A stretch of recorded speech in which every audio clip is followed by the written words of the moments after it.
Welcome. I'm super excited to be here today to chat about weight loss drugs.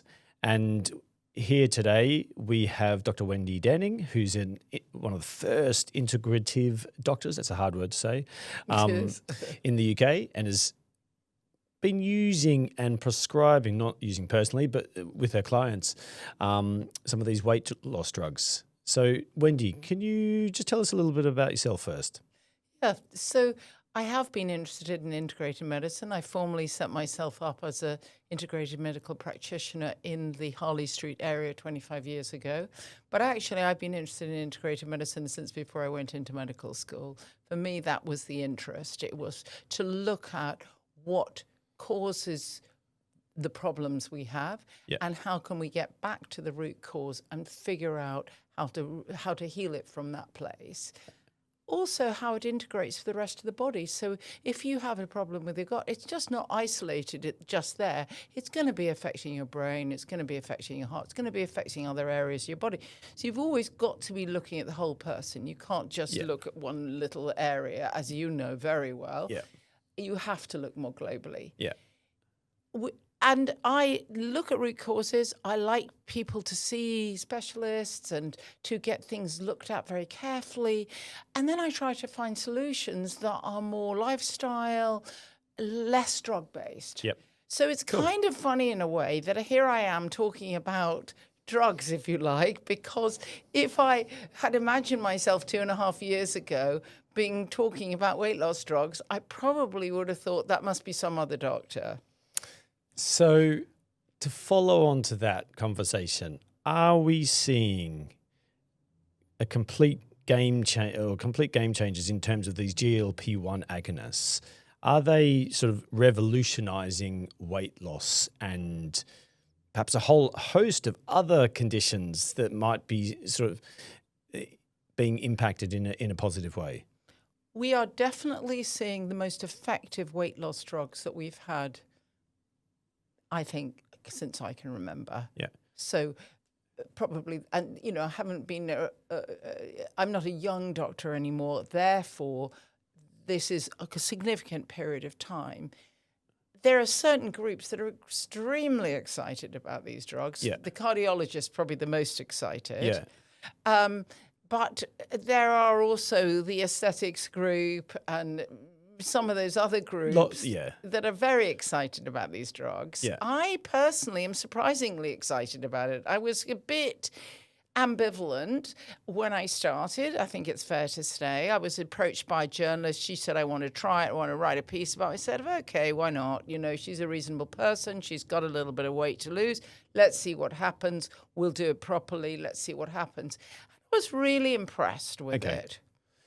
So can you just explain? They're known as GLP-1 agonists.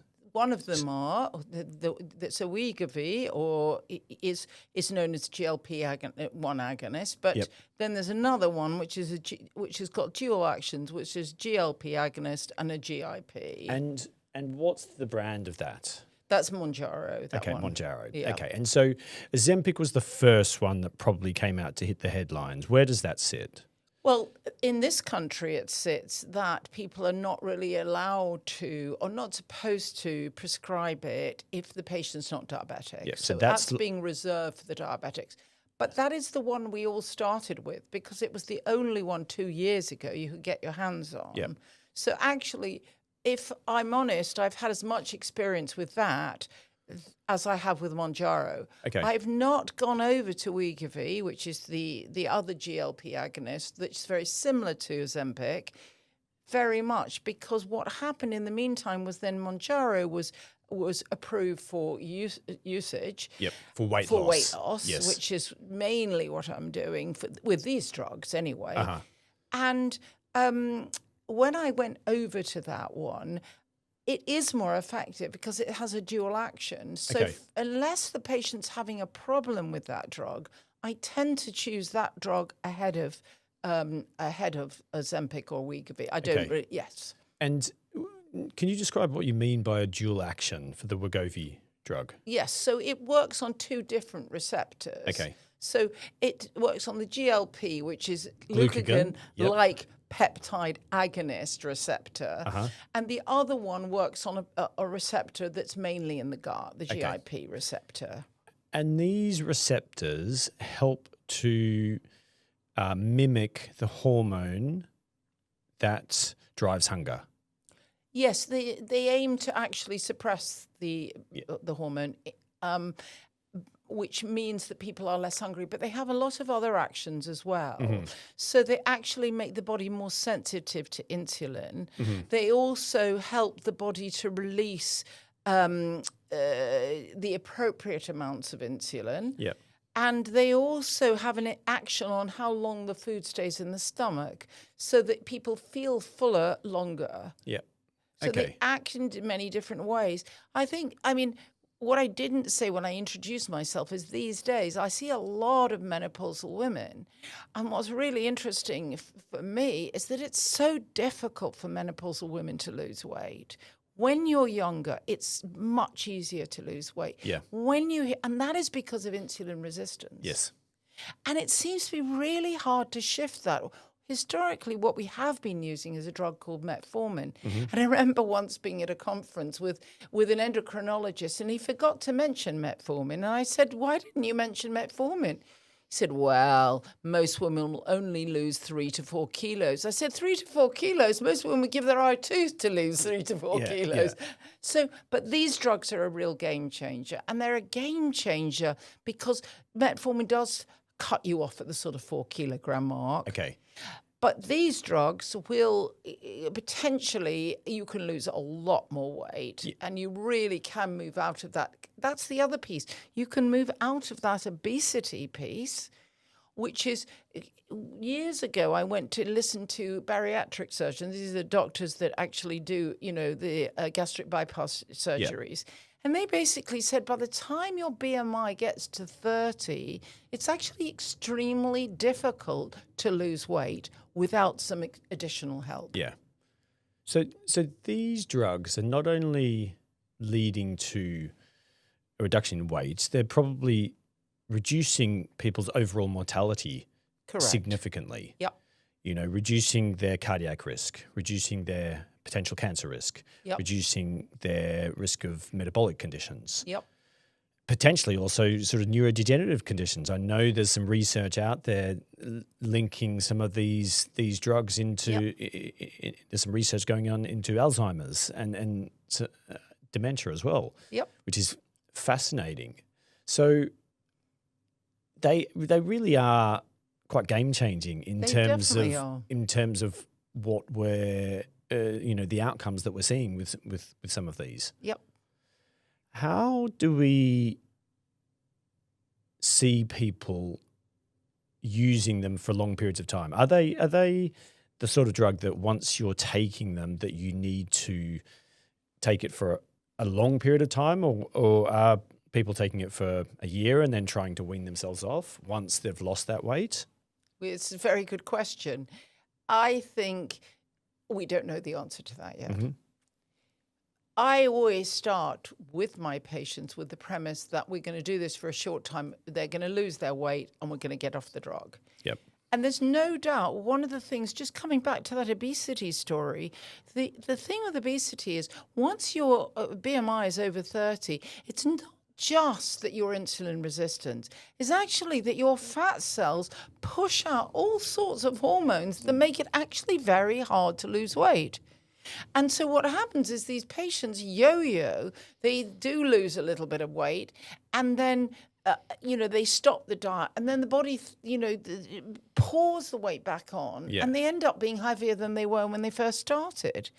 So are we going to see these in the long term? That's the question. And the answer to that is it's not clear. I think it depends a lot on several factors. One is, do they keep working for that patient? Yep. Does the patient regain the weight when they come off it? And there's reports that there is 70-80% of people are putting on a substantial amount of that weight again when they come off it. Is that what you're seeing? I think the figure's around 65%. But the reason for that, there's a good reason for that. If you don't get people to change their lifestyle, and I said it to a patient this afternoon. She hasn't lost that much weight for the last 2 months. And I said, these drugs are not going to work forever. Now is your window. You either make the changes and get that weight off. Otherwise, we'll be talking about this at Christmas. You'll have plateaued at whatever weight it is, and there will be nowhere else to go. Yeah. So on these drugs, what do you see as a safe amount to lose per month? Or is there an expected amount that someone might lose at the right dose? Well, that's a good question as well, because I think different doctors and different patients take a different point of view about that. So I'm very much of the view that if you take things off quickly, they're going to come back quickly. Yeah. That makes logical sense. Yeah. So I'm much more interested in people losing weight slowly and using this as a crux to make the changes in their life. So they start to exercise more. They reduce their alcohol. Yeah. They start to eat more protein, less carbs. Yeah. One of the interesting things that I often do with this is also get them to wear a blood glucose monitor. So they monitor themselves how much a particular food makes, their blood sugar spike. It spikes their blood sugar. So they learn. So you're trying to get people to learn. Yeah. What suits them. What suits them, and also how people keep their weight at a reasonable level. Yeah. And I think that's the point. If you start to lose weight, there's more incentive to stay with it. But I've had women, bless them, in the menopause, they've done all the right things and not a pound has shifted. And they just give up. Yeah. And is that on these drugs no, also? that's without the without drugs. drugs. Yeah. Almost everyone loses weight in these drugs. Yeah. Although there is a group, and I've got a couple of patients like that, and I'm thinking they're on like the top dose of Mounjaro. I've got a couple of patients on that and not losing any weight. Now, why is that? Interestingly, the evidence suggests that it's probably because they have multiple medical problems. In particular, one of them is associated with quite a lot of inflammation in the body. Whether that's just holding back how the drug works. Yeah, interesting. Yeah. So you touched on lifestyle. Yep. So we know that lifestyle can have a massive impact on managing people's health. Yep. And this really, I see this because we see quite a lot of clients incidentally that have taken Mounjaro or Ozempic in the early days and have come in and we're like, whoa, you've lost a lot of weight. Great work. It looks like you've been using one of these drugs because there's a classical sort of look to that. But they haven't always made the necessary lifestyle changes. I know. And for me, hearing some of the figures about the percentage muscle loss that is often occurring in conjunction with the weight loss is frightening because I think it's, there's 30%, there's 40% sort of figures in terms of the muscle bulk loss that you might lose when you're losing this weight. So how do you try and make those changes stick with clients, and what can they be doing to modulate that muscle mass loss? Yeah, I think it's a really good question because it is a concern, and in particular, as you know, it's a concern, Simon, because when people have lose muscle mass, when they then come back to it, say they stop the drug, actually the amount your basal metabolic rate is actually determined or is partially determined by how much muscle you've got. Yeah. So if you've lost all your muscle, you're going to come back and put that weight back on much more quickly. Yeah. So it's a real concern. Because your basal metabolic rate has dropped a little bit. As a result of your muscle loss. Yeah. So what that means in real terms is that you're not using as much energy for everyday activities. Everything. Yeah. So you're much more likely to then put weight on and put fat on as well. Yeah, because you'll probably overcalorie yourself. Exactly. So to me, I think there are a number of ways you can do that. I think it's a responsibility of the practitioner to be quite strict. I've been quite strict with patients. I've watched them and I've said, no, you're not doing it. I'm taking you off. I'm not playing this game. Yeah. And that gets people's attention. Yeah. because they know I mean business. I think you have to be that strict. I think that's why I'm not really in favor of people sort of getting it off the net. Yeah. Because no one's monitoring them and no one's keeping an eye on them. No one's helping them. Yeah. You know, my job is to help them to change. I mean, my life's work has been to help people to get better lifestyle changes. Yeah. So it would make no sense at all for me to have it, for people to have a drug and then make no changes at all. Else, yeah. So, but you know, people are people. And they don't, even with the best will in the world and the best, you know, kind of coaching in the world, don't always follow what is ideal and best for them. No. I mean, people want a quick fix Yeah. and an easy fix. And that's human nature. Yeah. So I think what we're going to see, and that's the interesting thing, and and that's why I said we don't really know about what's going to happen. This is a massive, someone said it to me the other day, this is a massive human experiment. It is. Look, we've had other human experiments. You know, the statins were a human experiment, are a human experiment. We've got, and some of them are very good experiments. Yeah, I mean, statins are incredibly effective. Exactly. So we don't need to be sitting there thinking, well, we shouldn't be taking this experiment. I think we need to inform choice for this experiment. And that's why, for me, every patient signs quite a lengthy consent form. Okay. And it very much details out that muscle loss is a real concern over the age of 60. Yep. And so in particular in that group, I am really on them about exercise. I'm also on them about eating a high protein diet, about getting adequate sleep, about reducing their alcohol. So I'm on them about really getting healthy habits into that. Yep. Okay, great. So touching on that, because sarcopenia and osteopenia, so sarcopenia is muscle bulk loss and osteopenia bone muscle mass loss, are big issues in society anyway. We see that we lose about 10% of our muscle mass every decade beyond 30. And along with that comes we lose strength. And then when you lose muscle mass, you tend to lose bone mass. So with these drugs, they're potentially accelerating some of that change in people.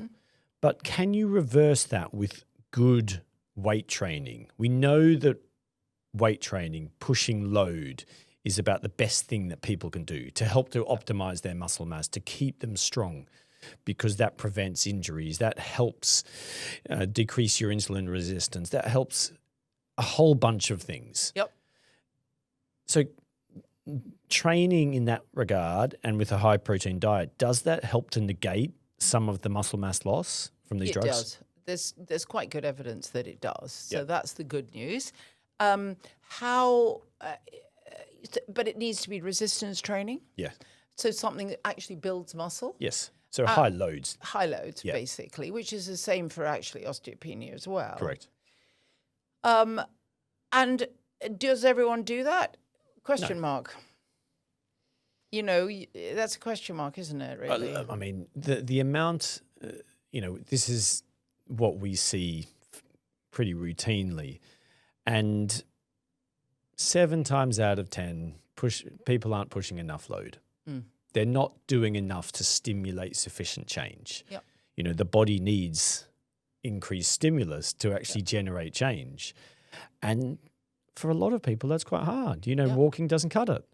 Cycling actually is really crappy for bone load, and it doesn't really generate muscle mass unless you're cycling at the intensities that those, the professionals are doing with the big quads. But you need to push load and squats and deadlift and bench press and all of these things and pull, so that you're building, some muscle and challenging the system. But that's how you modulate some of the loss of muscle bulk on these drugs. Okay. So what are some of the, perhaps not contraindications, but some of the side effects that you're seeing with taking say, Mounjaro then? Yeah. Well, first, I think you started by what are the contraindications, and it's a good one. Anyone who's got a family history of thyroid cancer or multiple endocrine neoplasia, that's basically a family situation, which is quite rare, but where people have multiple tumors in their endocrine organs. Okay. These are not suitable for this drug. Yep. People who've had pancreatitis, I had a woman that came to see me. She'd had pancreatitis, said, I'm not putting you on that drug. Okay. Because pancreatitis, once you've had it once, you're more likely to get it again. Yeah. Although it's a rare complication of these drugs, it isn't a complication. Okay. And basically, pancreatitis is an inflammation of the pancreas. Yeah. Makes sense that these drugs would affect the pancreas because they're affecting how much blood sugar and how much insulin is being released from the pancreas and modifying the blood sugar. So in a way, you would expect sometimes there to be a side effect in that way. Yeah. It's surprisingly rare.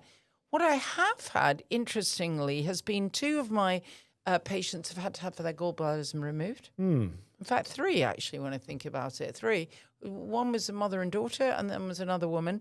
All women over the age, well, the daughter was on the birth control pill. So we talk about, gallbladder disease anyway as being, increased in women on the pill. So the daughter was on the pill. The mother had been drinking, was overweight, was fair, and was over 40. And those are the risk factors for gallbladder disease. Yeah. Whether these drugs do add to that increase, but actually both of these women who were over the age of 40 who had needed their gallbladders removed had all the other risk factors. Okay. Is it the quick loss of weight that is affecting the gallbladder, or is it that the drugs are somehow mixing with a particular set of conditions that individual has that leads to? I think it's this latter. Yeah. You certainly can't eat as many fatty foods on these drugs. So maybe there's an impact there. I think we don't know the complete answer of that yet, but we definitely see it. Probably the most distressing symptoms that we see are nausea. That's the biggest one, where people feel so sick that, maybe the first day after they have the injection, they just want to kind of put their, do a duvet day. Okay. So there's that. Vomiting in some people. Yep. Gastroparesis. I had one patient who inadvertently injected the wrong amount and ended up with her stomach not, just food not moving through the stomach. Okay. So that's another risk, because you're not there giving the injection. You don't know whether they're going to actually follow the instructions, which she didn't. Yeah. And she told me she hadn't. You don't know whether they're going to or not. So that's another factor in all of this is, I've had another one recently who developed tinnitus, which in a young woman, which is more of a concern, I think, because when I say young, she was directly attributed to. Yes, definitely. Yep. And it was directly attributed to going from 5 milligrams to 7.5 milligrams of Mounjaro. Okay. Now, what I think is interesting with that patient is that she had by the time she was on 7.5, and she wasn't a patient of mine, she came back to see me to discuss them. She got the Mounjaro from somebody else. Okay. But then she got these problems, and she thought, I better come and see Wendy and get them sorted out. She had lost a lot of weight. Her BMI at this point was 21. Now, whether that high dose at that point was too much for her body. Yeah. See, this is another factor. So getting the ideal dose for that individual, is it that you start on a low dose and you slowly titrate them up? That's correct. And I try to keep them on as low a dose as possible. Mm-hmm. So it's as minimal amount as is effective. As possible. I don't. For all the things that we discussed previously, I don't believe in rapid weight loss because I don't think it's sustainable. Yeah, and the system doesn't seem to cope with that because you just get this yo-yo effect. I mean, we watch rapid weight loss with cancer patients. Yeah, they become cachexic, and what happens? They lose a lot of muscle. Yeah, yeah. Is it any different? Yeah, no. Yeah. There's seem to be some interesting positive side effects coming out with these drugs. And there's lots of discussion about how they might be effective in people with addiction, and even some discussion about people with ADHD, helping that side of their brain. Have Yep. you seen this in any of your patients? Definitely. I think the one for addiction is a really exciting one, actually. And there have been a couple of studies on alcohol. There's Okay. one that's been published by the Journal of Psychiatry Yep. that was done last year, and it, showing that it has a positive effect on addiction. There's no, but anecdotally, I will tell you that almost every patient I see that drinks tells me that they reduce their drinking. Yes. Is that because they don't feel like it? It's because they don't feel like it, which is great. Yeah. But one of them tried drinking with it, and she said, "I've discovered also that you can't really lose weight if you take alcohol." And I said, "Yeah, well, that's why every diet in the book says please don't drink." Yeah. But it is absolutely true that they don't feel like drinking, and that makes it easier for some people. I think we live in a culture of drinking in this country. People drink. Completely. And we need to address that. Yeah. And actually just having something that's really effective at that is a game changer as well. Yeah, that's true. I mean, I've not drunk for the last year, just personally, and it's been an interesting journey. The first couple of months going, oh, hell, how do I go and cope in social situations? Yeah. But sort of coming out the other side, it's not necessarily something that I miss now.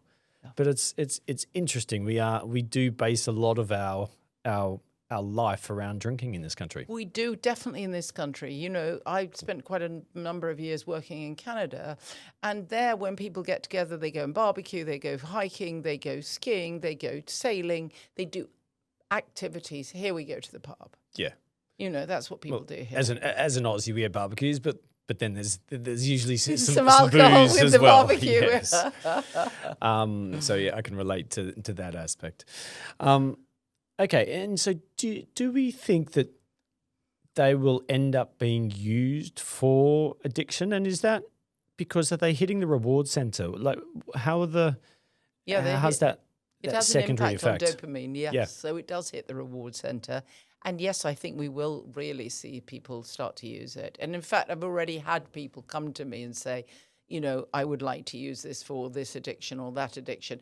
I haven't quite, I've jumped into the alcohol addiction, but because I'm not an addiction specialist, I don't feel qualified to start, helping people when they've been addicted to certain drugs or whatever. I feel like they should be under someone, more addiction, that's what they do all day, every day. Yeah, exactly. But definitely. And there's also been a couple of reports about it almost dialing down people's emotional state. Yeah. Or numbing them to a degree so that they're not able to feel as much. Have you had those comments?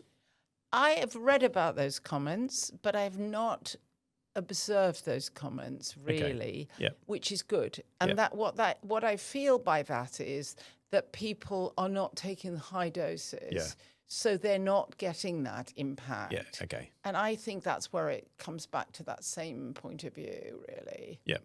So it's the lowest dose. Lowest possible dose to shift the weight. And to make your lifestyle changes. I've had some people get very fatigued on it. Okay. Yep. And they kind of... Is that because they're in a calorie deficit? No, I don't think so. I actually think it's the drug. Okay. Yep. Because they weren't doing... They cut their alcohol, which should actually make them less fatigued. Yeah. And a little... they were more high protein, less carbs, which might have an impact on... But this was a woman who used to, play rounds of golf every afternoon. And she said... Okay. I just can't do it in the same way. Okay, interesting. She was a bit older. I don't know whether that was an impact. She was well over 60. Yep. But I actually think, no, it's one of the potential side effects. Got another patient. Or could she have lost a lot of muscle mass on that, so her system's become less effective, less efficient, maybe? Could be. Yeah. Although she wasn't, I don't think it was, in her case, the muscle mass, because she was still on a very low dose when the fatigue kicked in. So much so, she said, can I try one of the other drugs? Because I can't do this. Yeah. So that was just interesting. I do think you start to another patient who's got uncontrollable diarrhea who's come off them, which is a well-known side effect of Mounjaro. Now, she's had gut issues in the past. She's had Crohn's in the past. Has it reactivated the Crohn's? You know, question mark, isn't it? Yeah. So I think we're learning, as I say. So it really is a bit of a live experiment. It is. And lots of use cases may be found further down the line for these style of drugs. Yeah. And from my understanding is that the pharma companies are sort of rubbing their hands together, and they've got a raft of other new drugs sort of coming to the market that potentially may have less side effects and potentially may be ingestible rather than needing to inject yourself. Is that right? That's right. Yep. Yeah, they're definitely a whole, and all the venture capitalists are watching this space, as well. Yeah, definitely. So there's a research article that I was reading earlier that showed that liraglutide combined with, and liraglutide, is that a Mounjaro? It's not. It's Victoza, actually, liraglutide. Okay. So it's not one of these, but it's in the same group. It's a GLP agonist, yeah. And that they compared a cohort of people just taking liraglutide. They compared people just regular exercise, and they compared a group with high exercise, sort of strength training. And that group lost the greatest amount of weight, but also less muscle mass. Yeah. So it was, a nice, effective study to suggest that actually that's one of the effective lifestyle tools to actually minimize the negative impacts of these drugs. Yeah, no, it's a good study. If you could draw up the perfect plan for someone and map out what they would do in terms of lifestyle changes if they were taking one of these drugs, what would it be? Well, the first thing would be to come off alcohol, because I think, and you want people to come off it completely? I want them to really, if they wanted to shift the weight, I want them to come off alcohol. Yep. Once they've shifted the weight, then I'm happy for them to come back and have a few drinks. And what's a few drinks? That would be like one to two drinks, a couple of nights a week. Okay. Yeah. So a glass of wine a couple of nights a week. Yeah, not as a regular habit, but as something fun to do. Yep. Not, half a bottle every night. Yeah. That's what we're trying to move away. It's not good for us anyway. So, I'm not doing anybody any favors by suggesting that they continue in that way. Exercise. So they would exercise 3 times a week with resistance training, and that would be 20 to 30 minutes. Yep. I like them to walk out in nature because I think it's good for their hormones. I think it's good for their general well-being. Yeah, their brain health. It's good for all of that. Yep. I want them to get 7 to 8 hours sleep because it really makes a difference. You're sleeping well, that you will find it easier to lose weight and to keep the weight off. Yep. I want them to get used to doing an occasional fasting. And what that means is not everyone can fast, but actually most people can miss a breakfast. Yep. So they can do a bit of intermittent fasting. So they give the body a chance to just get used to not having food in it all the time. And there's lots of interesting evidence out there about that sort of intermittent fasting. What do you like about it? Well, I like a number of things. I think the evidence is that you can lose weight. You can metabolically change your body by doing regular intermittent fasting. I mean, the 5-2 diet has demonstrated that. Basically, you eat normally 5 days a week and you do intermittent fasting with 600 calories 2 days a week, and you change the metabolics. Yeah. The body redials itself. Yeah. That's pretty effective. Yeah. Is there a more effective... Is it more effective to do that intermittent fasting or to fast for 2 or 3 days, or? I think it is more effective to fast for 2 or 3 days. The problem with fasting 2 or 3 days is, again, you have to be careful. You're not just going to lose muscle bulk, actually. Yeah. But again, I think, and some people can't do it for a variety of reasons, either because of their social situation or because their body is not designed for fasting. Yeah. And, my husband's a fantastic faster. His body, he's got what I would call in Ayurvedic terms, he's got quite a bit of the kapha in there, which is the sort of, they hold their weight, and they have that strength in the body. Okay. Whereas if you take someone who's highly nervous and anxious and put them on a sort of 3-day fast, it's actually not good for their mental health. Yeah. So you have to choose carefully who you're going to put on. But everyone can do intermittent fasting. Yeah. That's I don't care what their mental state is. Yeah. Everyone can do that. Yeah. They just have to choose. The problem is many people use food for all sorts of other reasons. Completely. And that's actually one of the interesting things about these drugs is people start, the conversation I've had repeatedly from people is, I don't have the noise about food in my head all the time. Yeah, interesting. It's interesting. Yeah. And are people then starting to reflect on their habits and their patterns that they've developed perhaps as coping strategies? Definitely. Along the way? So they've had a bad day, they reach for the glass of wine. They've had a good day, they reach for the glass of wine. They're feeling tired in the afternoon. They don't just have a cup of tea, they have a piece of cake or a biscuit with it. It's those patterns. It's when the boss has shouted that they then reach for a chocolate bar. It's actually, what are those things that take you off what you were aiming to do? Is it stress? Is it boredom? Is it anger? Is it, And actually, I do the same thing with people when they're smoking, in fact. I always say to them, if you're going to smoke, it's not good for you. You better enjoy that cigarette. Yeah. And very often they come back to me and say, I'm mindless. I'm not even aware I'm smoking. I say, well, then please leave it and only smoke the cigarettes you're actually going to enjoy it. And that cuts smoking in half right there. Yeah. Yeah. Interesting. So we've got diet. Yep. You've got 3 bursts of exercise. I'd like to throw in a couple of cardio, higher intense sessions as well. Great. Within that. But I like 2 to 3 high sort of load strength sessions. And then depending on the body type, maybe some core Pilates and or flexibility. Great. But then walking. Yep. 8,000 plus steps a day. Yep. And making sure that you have great sleep, I think you mentioned as well. Yep. And anything else that you'd like to throw in there? Well, I think one of the interesting side effects of Ozempic is leg pain. And we don't actually know why people get leg pain with Ozempic. Don't actually get it with Mounjaro, but some people get it with. And where are they presenting with leg pain? They get it from sort of a hip downwards.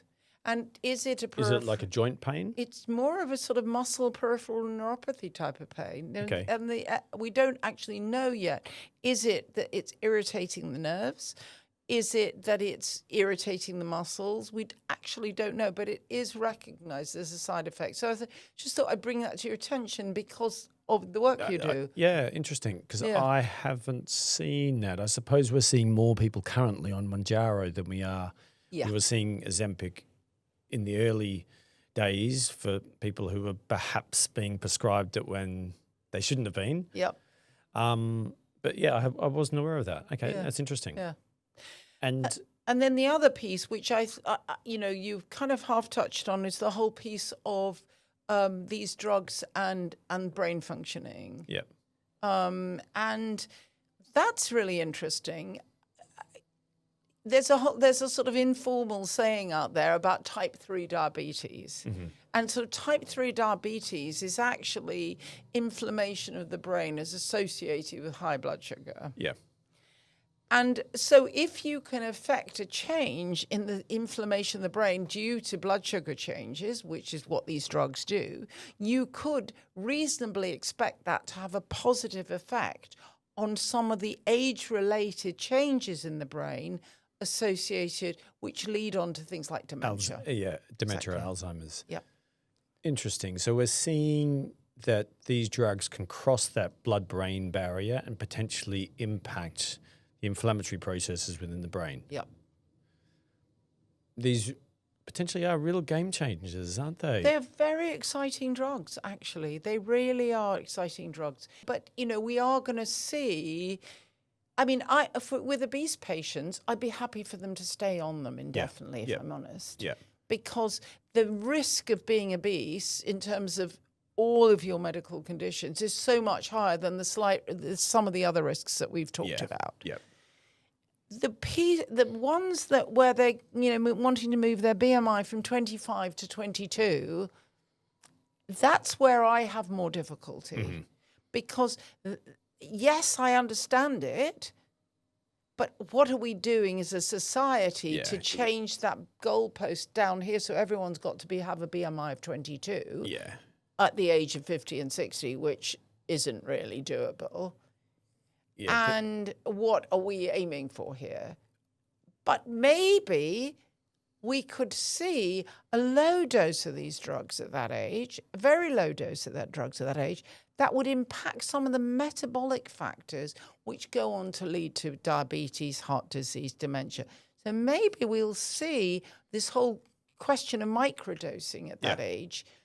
So it's not all about weight loss, but it could be about metabolic changes. And optimizing their health and well-being for the long term. Yeah. So we're talking about perhaps, because metformin's been found to be an effective drug from a optimizing health span or longevity point of view, and maybe these drugs will go on to be effective in the same way as metformin. I think it's very possible they could be. I mean, they're exciting. Yeah, interesting, fascinating. I mean, that's a societal problem that you touched on there in terms of, there's quite a lot of people who are taking these drugs now who could possibly have just worked a little bit harder to change lifestyle factors and drop, one dress size or one trouser size through other means, yet it has given them the kickstart. But where does it stop? Well, it stops. Now, you're catching me having been at an interesting conference the weekend. So it stops when we change what we do to our food. Mm-hmm. We are increasingly relying on ultra-processed food, which has quite an impact on our whole metabolic system. Yeah.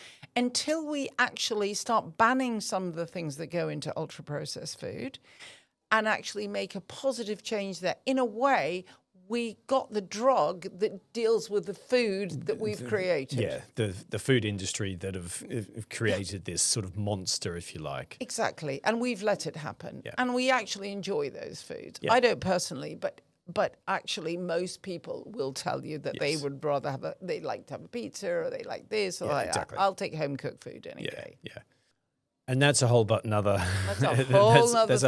issue, but. Do you think that microdosing might be the way forwards for people, that they cycle on and off these drugs potentially over a period of time? If they take it, they lose their weight, they struggle a little bit when they've come off it, but maybe do they, cycle on it for a month and then off it a month? How does microdosing work? Well, it starts by getting to your goal weight, or at least this is how I use it. Get to your goal weight, and then you start to lower the dose or usually both, but in different ways, start to have the timing between the doses spread out. Okay. So that you start, right now it's weekly, then you take it out to 10 days, then you take it out to 2 weeks. So they have to work with themselves a little harder in that second week. Yeah. And that's a learning in itself. Yep. How do I manage that? And so that's how I see microdosing.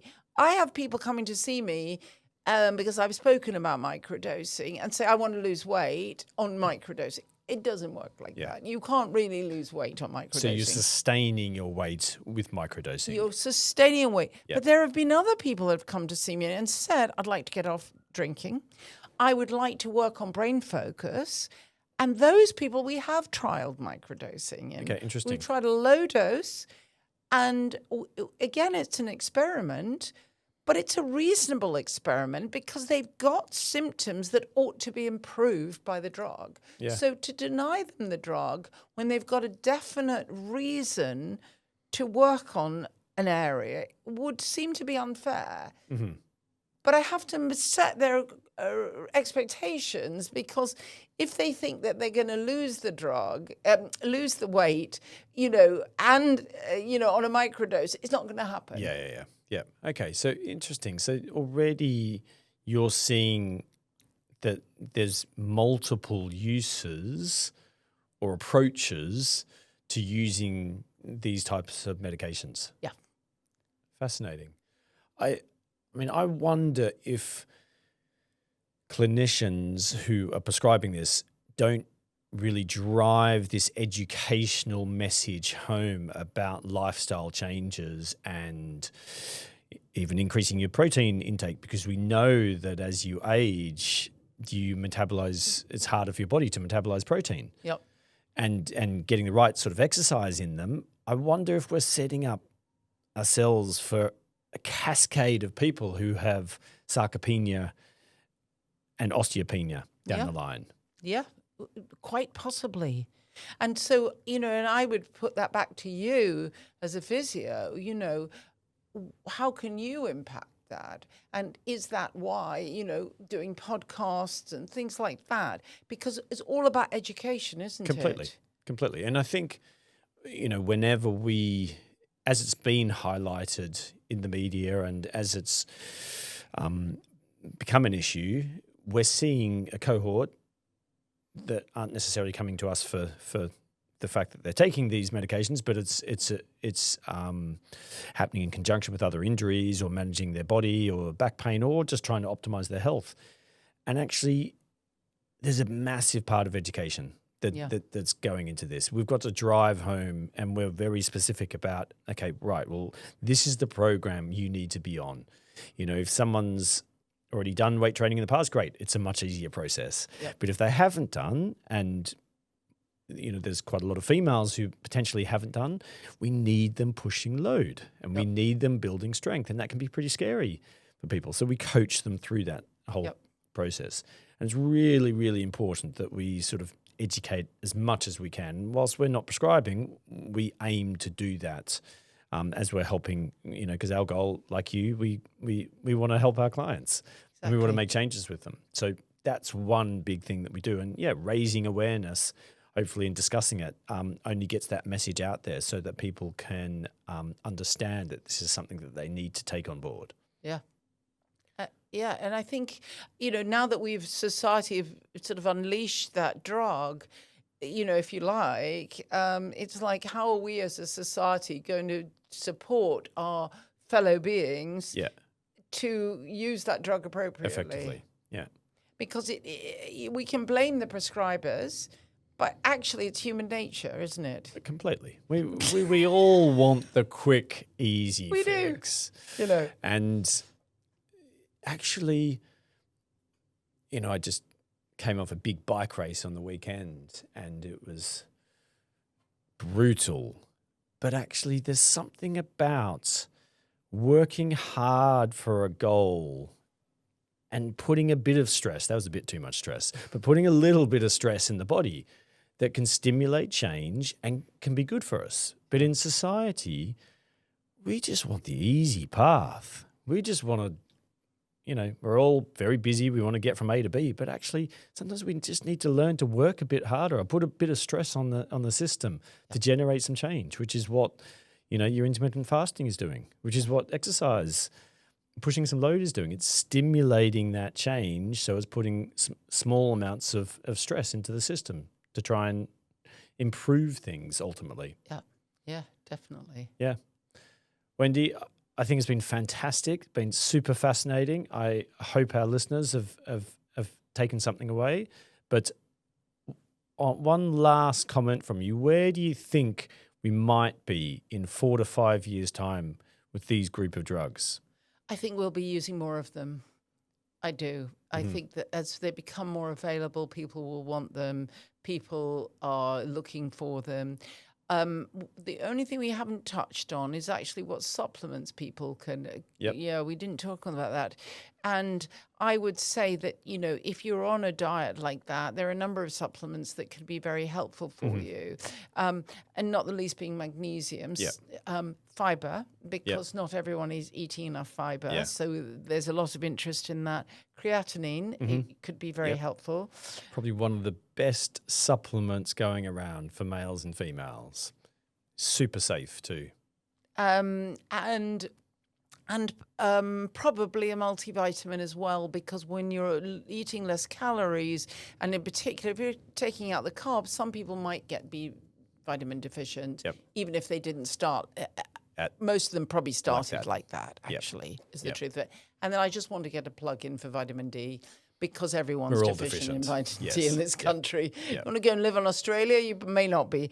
But in this country, and if you're Black or Asian, you're even more vitamin D deficient. So everyone needs to be on vitamin D.